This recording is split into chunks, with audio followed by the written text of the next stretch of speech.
Assalamualaikum dear students, moving toward our lecture number 8 जो हमारे लिए बेसिकली बहुत एक इम्पॉर्टेंट लेक्चर है जो कस्टमर मैनेजमेंट के ऊपर हम लोगों ने यहाँ पे बात करनी है। ठीक है, तो कस्टमर अब क्योंकि देखें सिंक्रोनाइज तरीके से आपने ना सारी एक्टिविटीज़ को लेके चलना है। इन्वेंट्री मैनेजमेंट के बाद हम लोगों ने वेंडर मैनेजमेंट को पढ़ा, अब हम पढ़ रहे हैं कस्टमर मैनेजमेंट को। तो स्टूडेंट ये कस्टमर मैनेजमेंट में आपको पूरा एक टैब नज़र आ रहा है। इस टैब में ज़रा आप देखें, इसमें एक सेल ऑर्डर है, एक एस्टीमेट है, एक क्रिएट इनवाइस है, एक रिसीव पेमेंट है, एक क्रिएट रिसीव सेल्स रिसीट है, एक रिफ़ंड एंड क्रेडिट है, एक स्टेटमेंट है, एक फाइनेंस चार्ज है और एक स्टेटमेंट चार्जेस हैं। इनमें से जो अभी हम कस्टमर के मॉड्यूल में डिस्कशन करने जा रहे हैं, हम एस्टीमेट्स को छोड़ के, क्योंकि एस्टीमेट्स के ऊपर कंप्लीट एक हम लोग टॉपिक डिस्कस करने जा रहे हैं, क्योंकि ये एक एहसास टॉपिक होता है एस्टीमेट का। इसमें हमने प्रपोजल, बिड, कोटेशन, इसमें डिफरेंस भी सबसे पहले हम लोगों ने सीखना है। लेकिन उससे पहले हम कस्टमर के मॉड्यूल को जब कंप्लीट डिस्कशन करने जा रहे हैं तो सबसे पहले हम कस्टमर सेंटर को जो है वो यहाँ पे ओपन करेंगे। ठीक है, पहले तो हम कस्टमर सेंटर ओपन करके पहले हम देखेंगे कि एक कस्टमर से रिलेटेड मैक्सिमम हमारे पास फील्ड्स कितनी हैं। स्टूडेंट जब आप कस्टमर ऐड करते हैं, जब आप न्यू कस्टमर ऐड करते हैं या न्यू जॉब आप ऐड करते हैं, ठीक है, तो देखें आप कस्टमर का नेम आप लिखेंगे, उसकी कंप्लीट इंफॉर्मेशन, ओवरऑल जो इन्फॉर्मेशन है उसकी वो आप कंप्लीट लिखेंगे। फिर पेमेंट सेटिंग में आप जाएंगे, फिर आप लिखेंगे पेमेंट सेटिंग जो कंप्लीट है वो डिटेल्स आप देखेंगे। इसके साथ पेमेंट टर्म्स हमारी क्या हैं, क्रेडिट लिमिट क्या है, प्राइस लेवल हमने क्या डिसाइड किया हुआ है कि इसको इतनी तक ही हम लोगों ने चीज़ें बेचनी है, प्रेफर्ड पेमेंट मेथड इसके साथ हमारा क्या है, ठीक है, और क्रेडिट कार्ड की अगर इन्फॉर्मेशन है वो भी हम लोग डालेंगे। अच्छा, ये जो क्रेडिट कार्ड की इन्फॉर्मेशन है ना, ये बेसिकली उसे क्या कहते हैं कि क्विक बुक ने एक सर्विस प्रोवाइड की हुई है जो ख़ास तौर पे यूएसए में क्विक बुक के साथ सिंक्रोनाइज है कि जब कस्टमर ऑटोमेटिकली पेमेंट करता है अपने क्रेडिट कार्ड के थ्रू तो क्विक बुक भी अपडेट हो जाता है। लेकिन क्योंकि पाकिस्तान में उन्होंने ये सर्विसेज प्रोवाइड नहीं की हुई तो दैट्स वाई हमें इसको कोई भी यूज़ करने की ज़रूरत नहीं है। जी स्टूडेंट्स, तो उसके बाद स्टूडेंट देखें हमारे पास सेल्स टैक्स सेटिंग है। तो सेल्स टैक्स जो सेटिंग है उसमें आप वही उसे कहते हैं कि यहाँ पे उसे क्या कहते हैं सेल टैक्स सेटिंग करेंगे, क्योंकि मैंने कस्टमर ऐड नहीं किया हुआ तो उससे रिलेटेड इसको कौन कौन से हम लोग आइटम बेच रहे हैं वो टैक्स कोड, क्योंकि अगर आपने इन्वेंट्री में सेट किए हुए हैं तो वही यहाँ पे हमारे पास आ जाएंगे। ठीक है, आप यहाँ पे उसका STRN नंबर भी जो है डाल सकते हैं। अच्छा, यहाँ NTN डालने की बजाय आपको STRN डालना चाहिए, क्योंकि पाकिस्तानी लॉ के मुताबिक जो STRN है वो सेल इनवाइस के ऊपर मेंशन होना लाजमी है।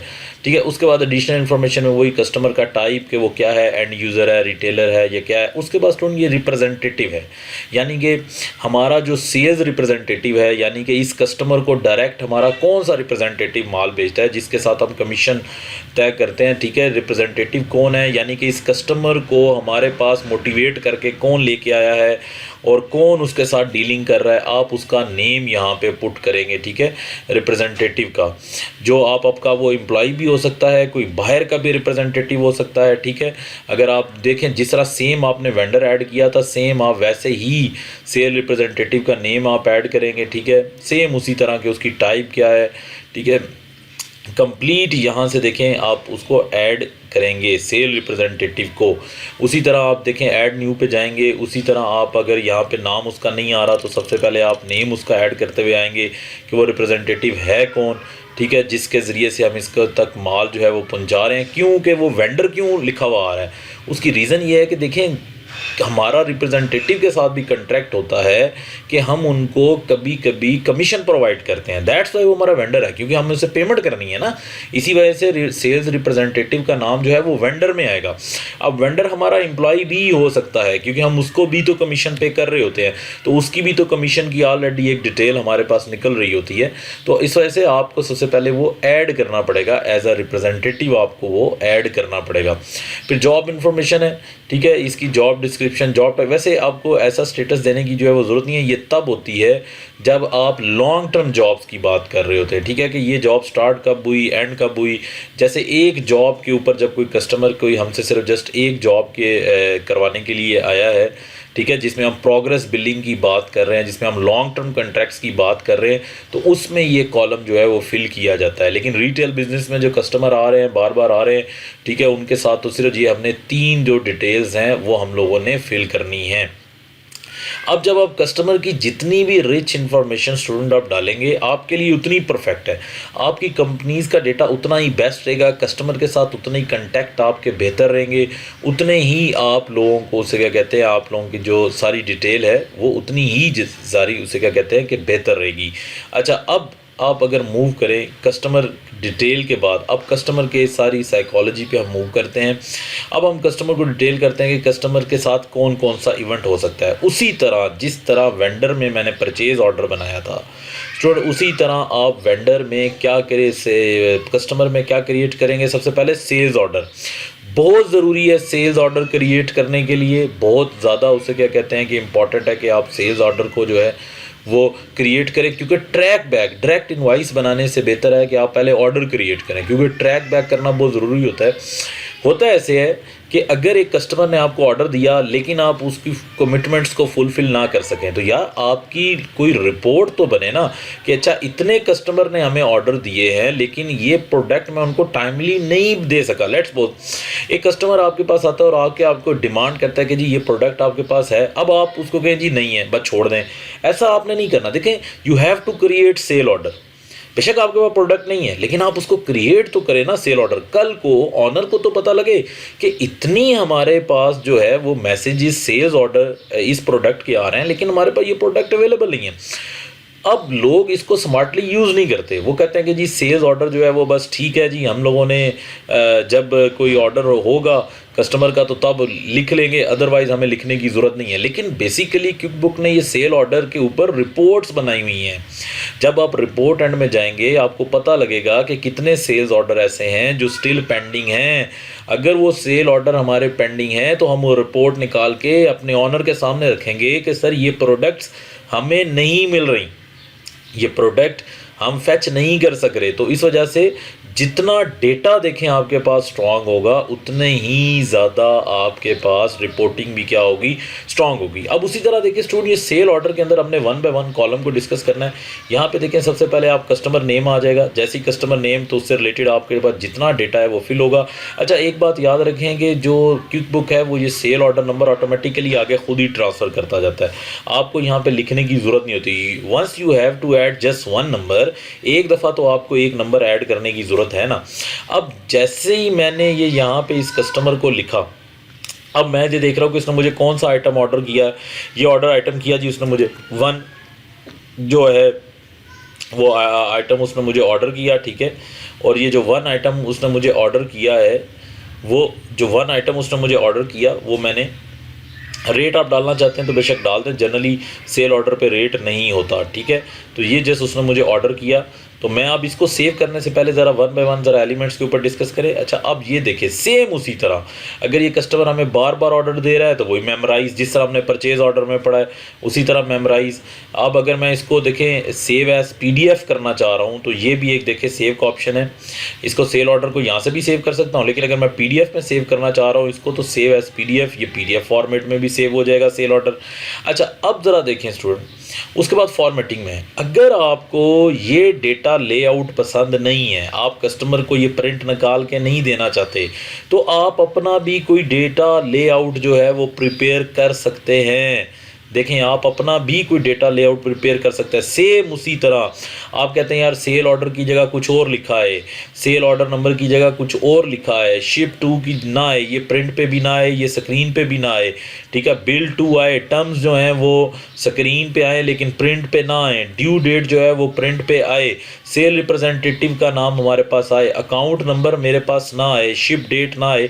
अब देखें ये सब चीज़ें आपके हाथ में हैं स्टूडेंट, ये सब की सब चीज़ें आप खुद कंट्रोल कर सकते हैं। जो चीज़ें आप इधर यहाँ पे लाना चाहते हैं वो आप लें, जो नहीं लाना चाहते वो आप ना लेके आएँ। आप अपनी मर्ज़ी से भी कोई चीज़ लेके आ सकते हैं, ठीक है? आप अपनी मर्ज़ी से भी कोई चीज़ लेके आ सकते हैं। आप देखें अब आगे के जो एलिमेंट है कि अच्छा जी आप इसमें ये फ़र्दर ऐड कर दें, ये ना ऐड करें, ठीक है? कंप्लीट इसके नाम चेंज कर दें, आप यहाँ से नाम चेंज कर देंगे कि ठीक है जी मैं ये नहीं लेके आना चाहता, मैं इस ऑर्डर की जगह कुछ और लिखना चाहता हूँ। अच्छा मैं इसकी फॉर्मेशन चेंज करना चाहता हूँ, क्लास नंबर 1 पे आ रही है यार, मैं इसको आखिर में लेके जाना चाहता हूँ, इसको यार मैं सेकंड नंबर पे लेके थर्ड पे लेके जाना चाहता हूँ, इसको फोर्थ पे। तो ये आपके हाथ में है। आपको अगर आपका ऑनर कहता है यार नहीं यार इसको मुझे चेंज कर दें, ये तो चीज़ नहीं ठीक, या आपके पास कस्टमर की साइकोलॉजी ऐसी है कि कस्टमर कहता है नहीं यार ये कैसे लिख के दे रहे हैं यार, मुझे सिंपल बना के दो, ठीक है सेल ऑर्डर। अब आप देखें उसमें आपको उसी तरह से क्रिएशन करनी पड़ेगी जो कस्टमर की डिमांड है। आप ये नहीं कह सकते कि जी हमारा तो सॉफ्टवेयर है, ठीक है जी हम तो अपने हिसाब से चलेंगे। तो क्विक बुक ने देखें आपको एडिशनल कस्टमाइजेशन दे दी है, आपके हाथ में है। आप इसको छोटा कर लें, बड़ा कर लें, प्रिंट लेआउट डिज़ाइन कर लें। देखें यहाँ पे लेआउट डिज़ाइन के अंदर आप चले जाएं तो जिस तरह मैं अभी परचेज़ ऑर्डर में आपको बता रहा था लास्ट लेक्चर में, उसी तरह आप यहाँ पे इस लेआउट को जितना मर्ज़ी छोटा कर लें। आप कहेंगे यार मैं इस लेआउट में ये नई चीज़ें डालना चाहता, मैं यहाँ पे इसको और छोटा करना चाहता हूँ, मैं इसकी कलरिंग चेंज करना चाहता हूँ। तो हर चीज़ देखें स्टूडेंट आपके कंट्रोल में है, आप हर चीज़ को यहाँ से मैनेज कर सकते हैं। देखें इसके कलर को आप मैनेज कर सकते हैं, इसकी लाइंस बॉर्डर को आप मैनेज कर सकते हैं, इसके बैकग्राउंड को आप मैनेज कर सकते हैं कि कौन सा कलर आप इसको देना चाह रहे हैं। एवरीथिंग स्टूडेंट आपके कंट्रोल में है। देखें एवरीथिंग आपके कंट्रोल में है, ठीक है। तो ये चीज़ आप लोग यहाँ पे याद रखेंगे, ठीक है। इस चीज़ को आप लोग यहाँ पे देखें। अब जैसे ही मैंने इसको कलर किया देखें वो वहाँ पे ब्लू कलर आ रहा है, तो आप प्रिंट में भी ये आ जाएगा। अब ये देखें हमें ना आइडियाज़ देने होते हैं। हमें क्या करना होता है, हमें कस्टमर को आजकल के दौर में मोटिवेशन देनी होती है।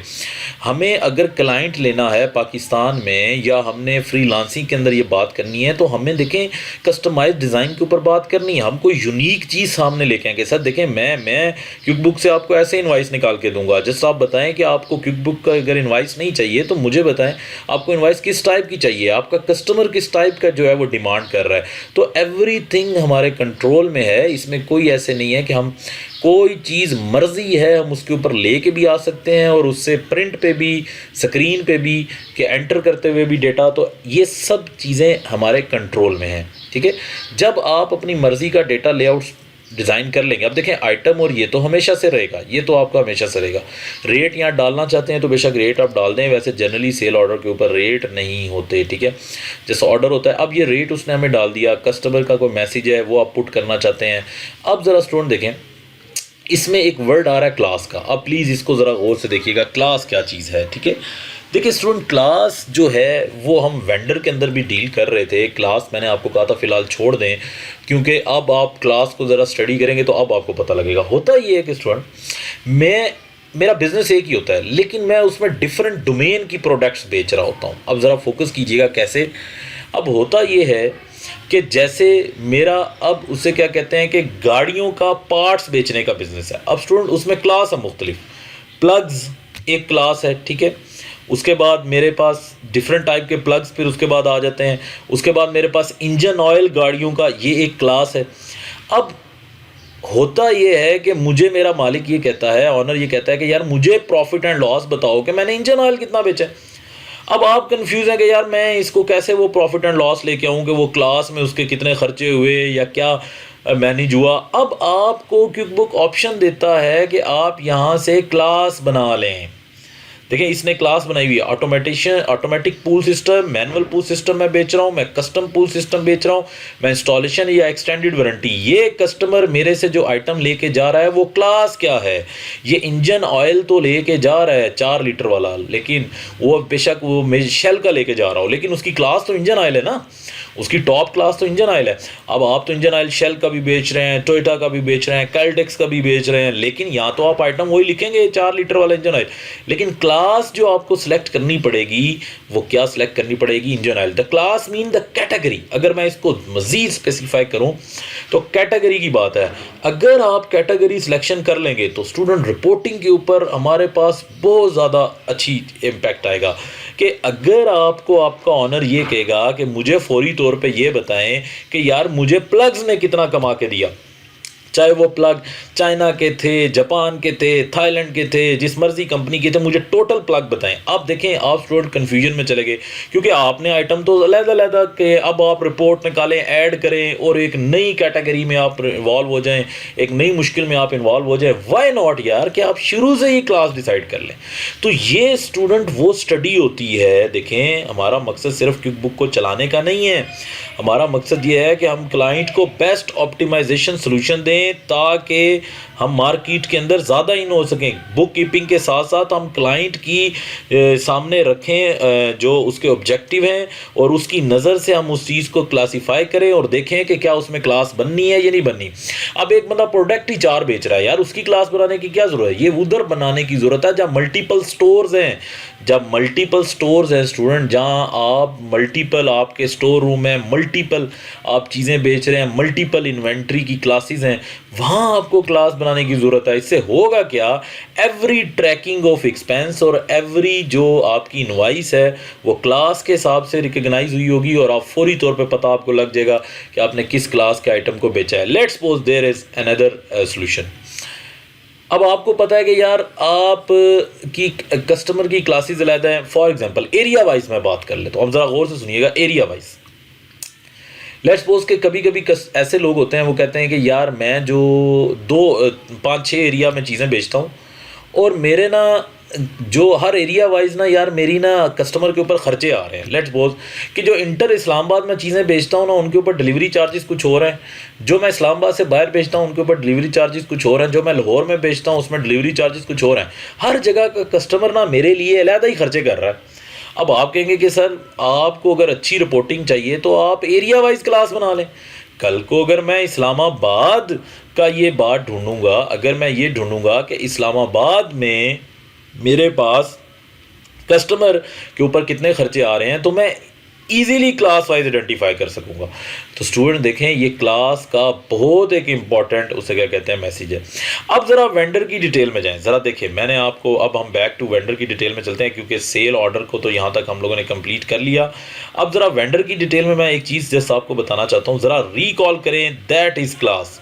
ये देखें क्लास, अगर आप एक आइटम मंगवाते हैं और वो आइटम आपको फिर क्लास में भी करना पड़ेगा ना। यहाँ ज़रा देखें वो आइटम मंगवाया आपने इंजन ऑयल शेल का, तो लेकिन क्लास भी तो डिसाइड करनी पड़ेगी कि वो भाई किस क्लास में जी, इंजन ऑयल में है वो। अब अगर वो किसी स्पेसिफिकली कस्टमर के लिए मंगवाया था तो वहाँ पे कस्टमर का भी आप सिलेक्शन कर सकते हैं। दैट्स वाई मैंने वेंडर के लेक्चर में क्लास और कस्टमर जॉब को छोड़ दिया था, क्योंकि क्लास और कस्टमर जॉब जो है वो जनरली कस्टमर के साथ ज़्यादा लिंक करती है। अब स्टूडेंट जब आप मुकम्मल तौर पे यहाँ रिप्रेजेंटेटिव का नाम लिख लेंगे कि किसने ये हमें ये प्रोडक्ट बेची है, सारा आप सिलेक्शन कर लेंगे। जब आप सिलेक्शन इसकी कंप्लीट तौर पे कर लेंगे, अब ये सेल ऑर्डर जो है वो हमारा क्या हो जाएगा, सेव हो जाएगा। लेट्स सपोज हम यहाँ पे सेल ऑर्डर एक बना लेते हैं, ठीक है। ये सेल ऑर्डर हम लोगों ने एक बना लिया, ये आइटम हम लोग बेच रहे हैं, ठीक है। 27 रिपेयर को और में ये आइटम के ऊपर बात करते हैं। एक आइटम बेच रहे हैं, रेट इसका ₹1 है, ठीक है। हम इसको थोड़ा सा रेट को इंक्रीज़ कर लेते हैं, 100 बेचने के ऊपर मैं बात कर रहा हूँ, ठीक है। अब रिप्रेजेंटेटिव भी मैं सेलेक्ट कर लेता हूँ कि DR की वजह से मैंने ये चीज़ जो है वो बेची है। अब मैं इसको जस्ट सेव एंड क्लोज कर दूँगा।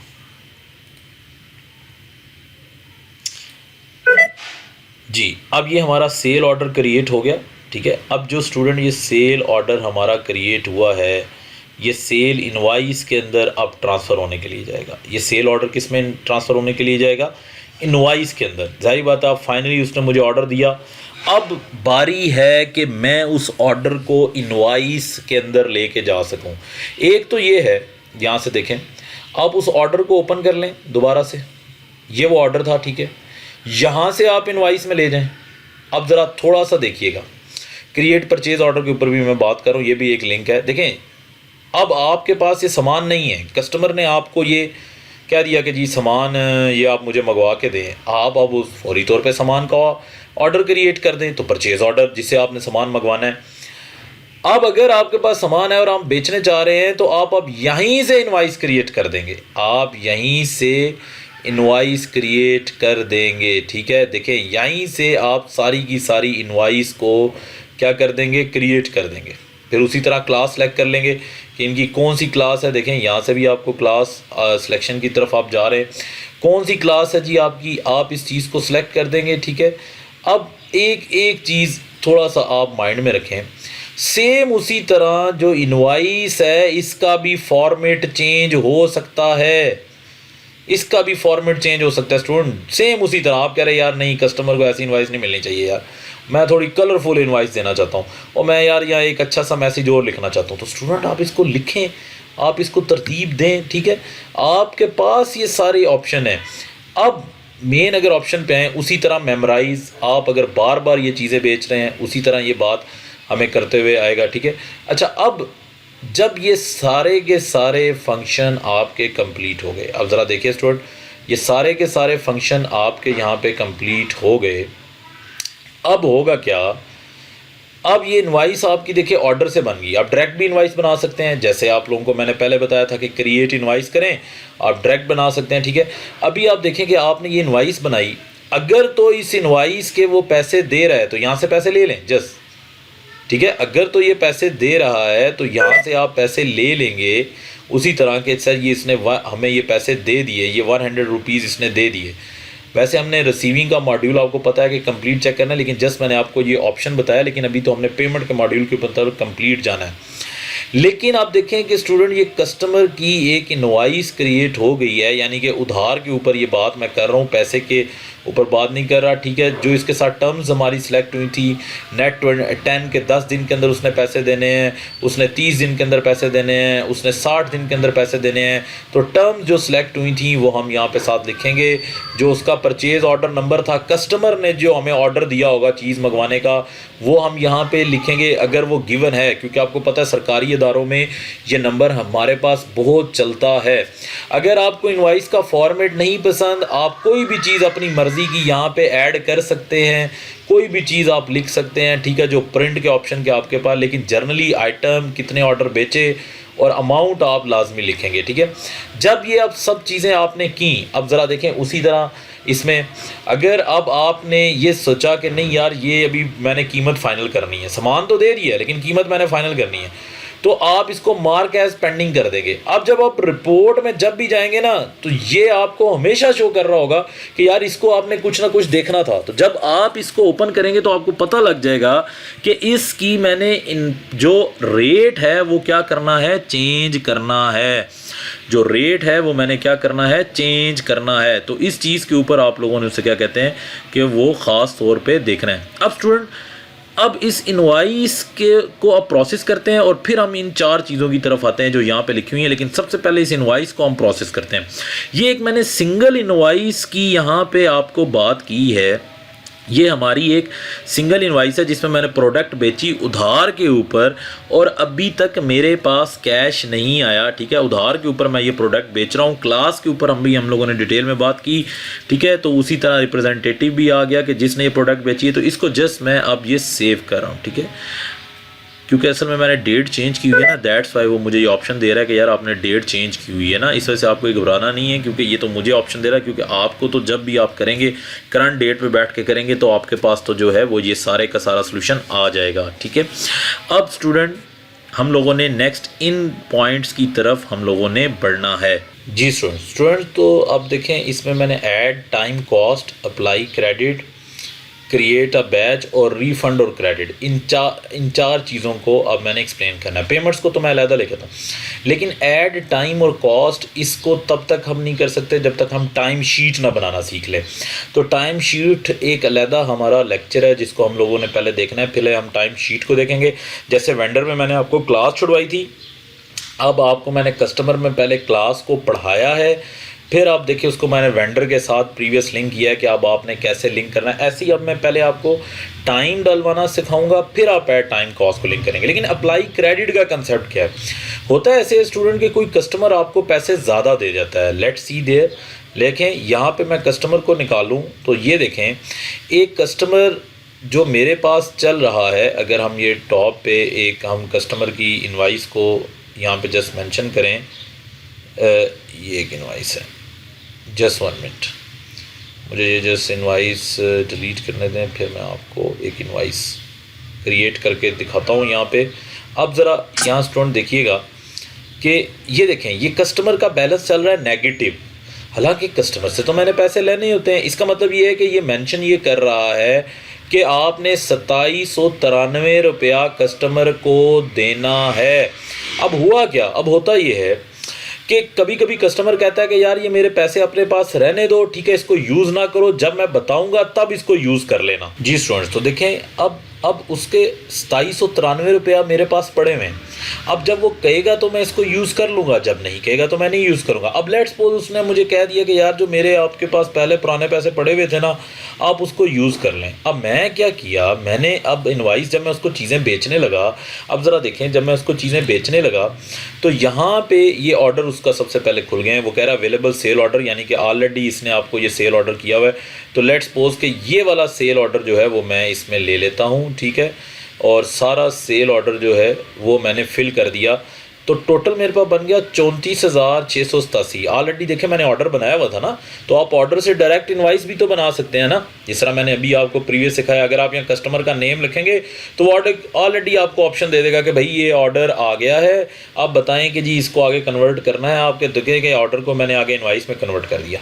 अब उसने कहा कि यार जो मेरे पहले पैसे आपके पास पड़े हुए हैं ना, उसको आप यूज़ कर लें। तो मैंने स्टूडेंट यहाँ अप्लाई क्रेडिट पर क्लिक किया।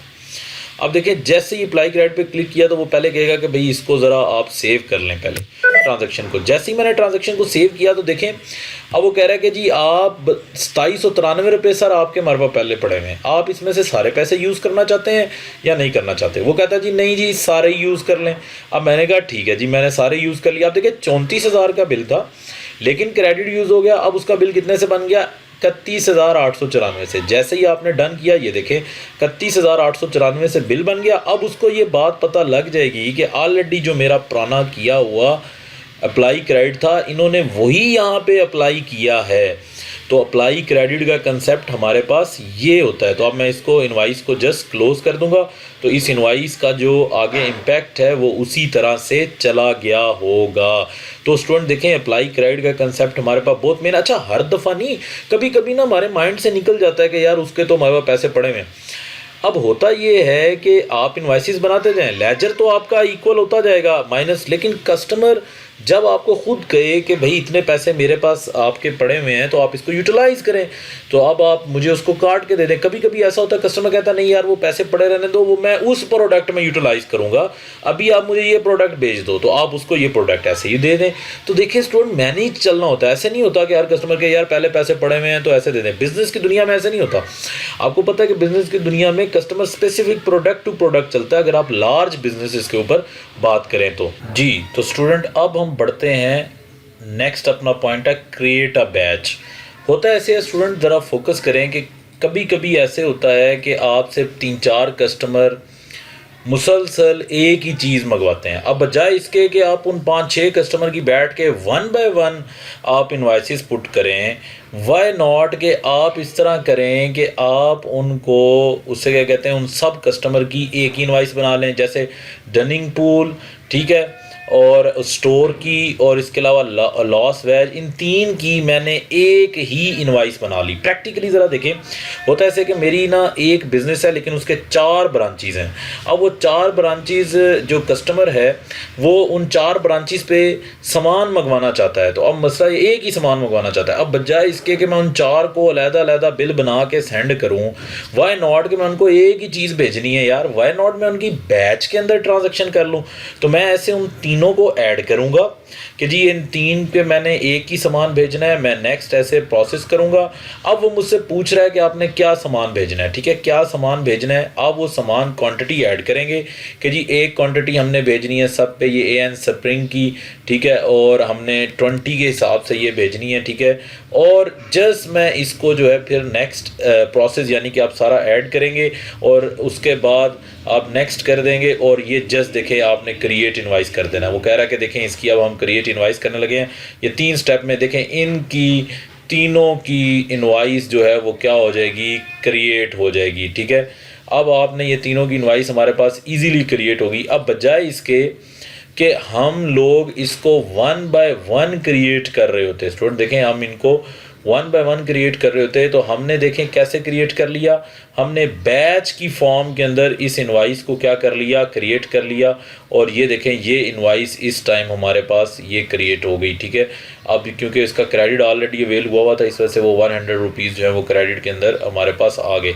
अब ये एक चीज़ आप यहाँ पे स्पेसिफिकली नोट करें कि स्टूडेंट कि हमारे पास ये जो बैच हमारा टाइम क्या करता है, बचाता है। ये बड़े मल्टीपल स्टोर्स के ऊपर होता है। मतलब ऐसे होता है ना कि जैसे आपका 6-7 ब्रांचेस के साथ ताल्लुक है, कस्टमर कह रहा है यार 6-7 ब्रांचेस में मेरे ये चीज़ें भेज दो, तो बजाय इसके कि आप एक एक इनवाइस बनाएं, आप व्हाई नॉट कि आप उसको बैच के अंदर ही डील कर लें। आप एक बैच ट्रांजैक्शन बनाएं और उसके अंदर डील कर लें उस सब को। अब ये तो स्टूडेंट बैच का बहुत एक आसान सा बात है कि आपने मल्टीपल कस्टमर की एक ही इनवाइस, उसे क्या कहते हैं, इनवाइसेस एक ही दफ़ा जनरेट करनी हो। अब बढ़ते हैं रिफंड एंड क्रेडिट। सेम उसी तरह जिस तरह अगर कोई कस्टमर आपको सामान वापस कर दे, उसको आपने कैसे डील करना है, ठीक है, रिफंड एंड क्रेडिट, ठीक है। अब ज़रा देखें कैसे डील करना है। आप उस कस्टमर का नेम लिखेंगे, जो वो कस्टमर होगा, जो चीज़ उसने वापस की है, ठीक है, और उसकी अमाउंट, और जस्ट आप सेव कर देंगे।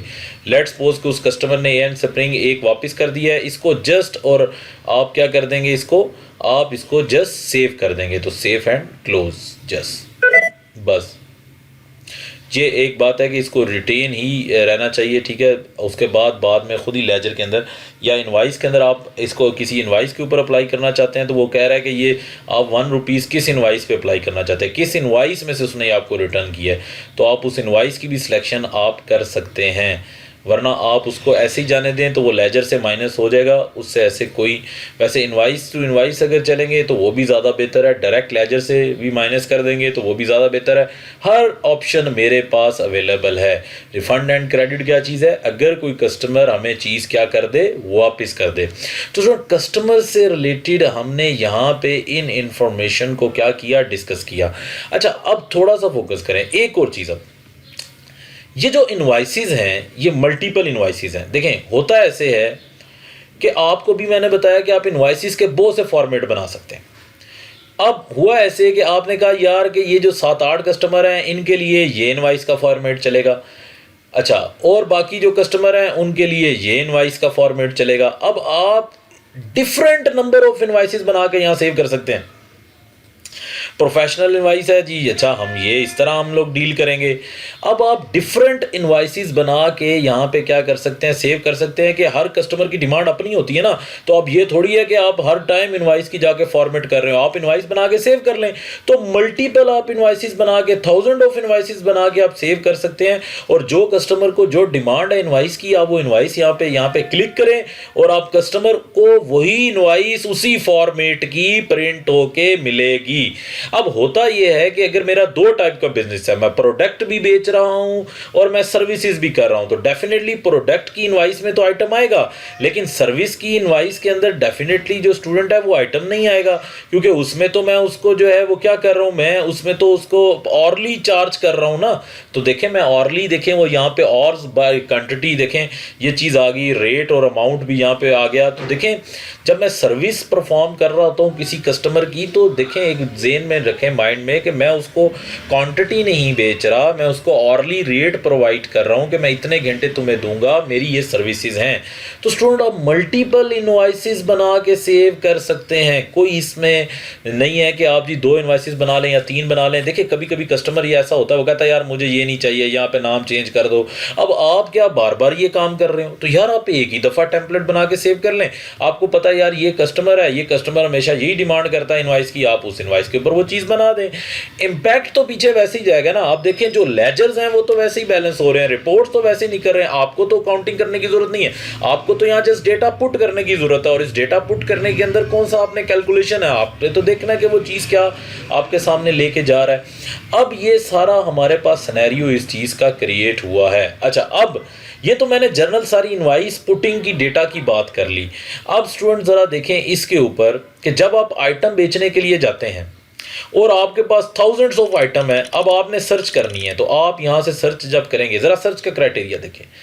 जब आप सर्च करते हैं यहाँ पे, लेट्स सपोज कि आप सर्च करते हैं यहाँ पे बेस। अब ये बेस के मेरे पास सारे आइटम आ गए, बेस के सारे आइटम आ गए। अब अगर आप इसको रीसेट नहीं करते, अब ज़रा स्टूडेंट फोकस करें, अगर आप इसको रीसेट नहीं करते तो ये इन्हीं में से ढूंढेगा, इन्हीं दो में से ढूंढेगा। जैसे अब मैं लिखता हूं पंप, ये ज़रा फोकस करें,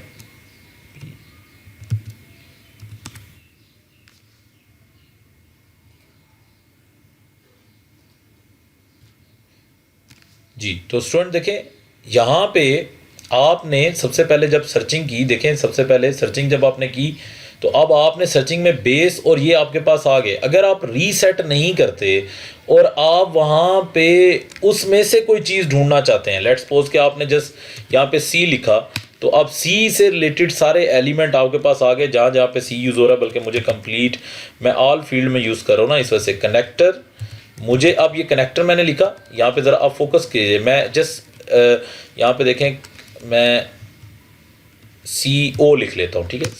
ये अब जहाँ पे भी CO यूज़ हो रहा है ना, ये सब यहाँ पे आपके पास आ गया। अब इसमें से आपने ये ढूंढना है कि यार CO में से मुझे ये बात बताई जाए कि ड्रिल किधर है, ड्रिल। देखें अब वो ड्रिल आपके सामने आ गया। यानी कि जब तक आप रीसेट नहीं करेंगे ना, रीसेट नहीं करेंगे तो ये उसी के अंदर में से ढूंढी जाएगा। यानी कि आपने पहले ये देखना है कि ये आइटम एक सामने आया। फॉर एग्जांपल अब ये मेरे पास टोटल कितने आइटम है जी, ये मेरे पास टोटल अगर मैं सेलेक्ट ऑल करूं 65 आइटम है। अब इसमें से मैंने सर्च किया एक चीज़ तो 6 आइटम आ गए। तो दोबारा अगर आप सर्च करेंगे ना रीसेट किए बगैर, तो ये उन्हीं 6 में से सर्च करेगा। यानी कि इसकी सर्चिंग इतनी एडवांस है कि आपको, आप आइटम के अंदर से आइटम से ये सर्चिंग क्या करता जाएगा, कम करता जाएगा, कम कर।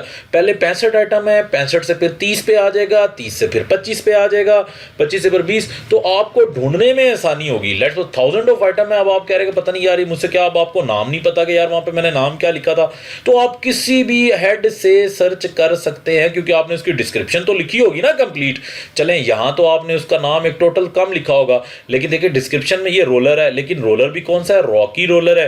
तो आपने डिस्क्रिप्शन तो पूरी लिखी है, तो अब आप ये कह रहे हैं कि यार मुझे रॉकी रोलर चाहिए। तो आपने जैसे लिखा तो देखें उसने डिस्क्रिप्शन से भी उसको पिक कर लिया, क्योंकि आपने लिखा हुआ है कि मैंने ऑल फील्ड से सर्चिंग करनी है। तो जब आप सर्चिंग करके यहाँ पे सिलेक्ट करेंगे तो सर्चिंग यानी कि इसकी इतनी अच्छी है कि आपको थाउजेंड्स ऑफ आइटम में से भी आप आइटम एक लिखें जिसको सिंक्रोनाइज करके 65 से कम कर देगा 30, फिर 30 में से आप को दोबारा सर्च करके 20 कर देगा।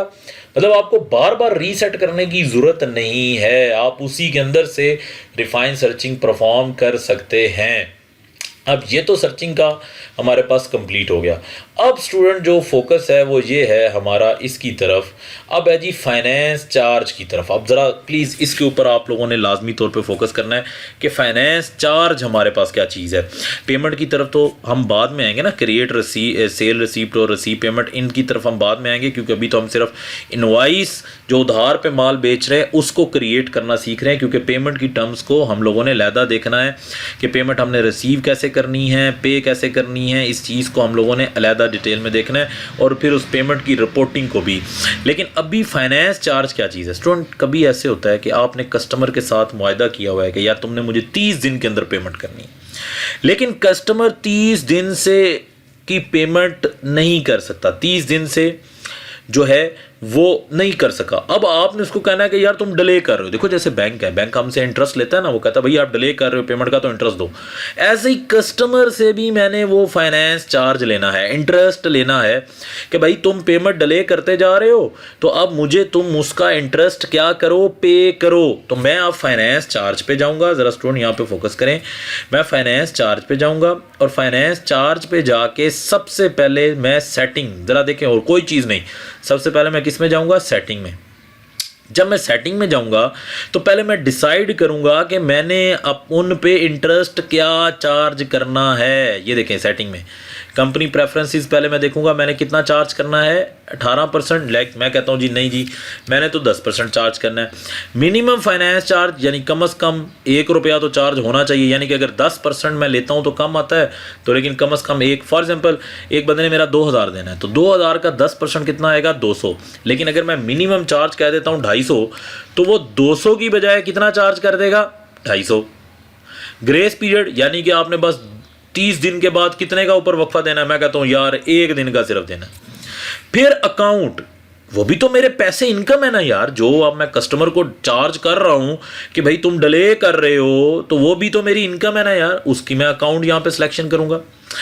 फिर ड्यू डेट, जिस दिन से उसने पैसे नहीं दिए उस दिन से आप चार्ज करना चाहते हैं, या उस दिन से जिस दिन से आपने उसको बिल किया था।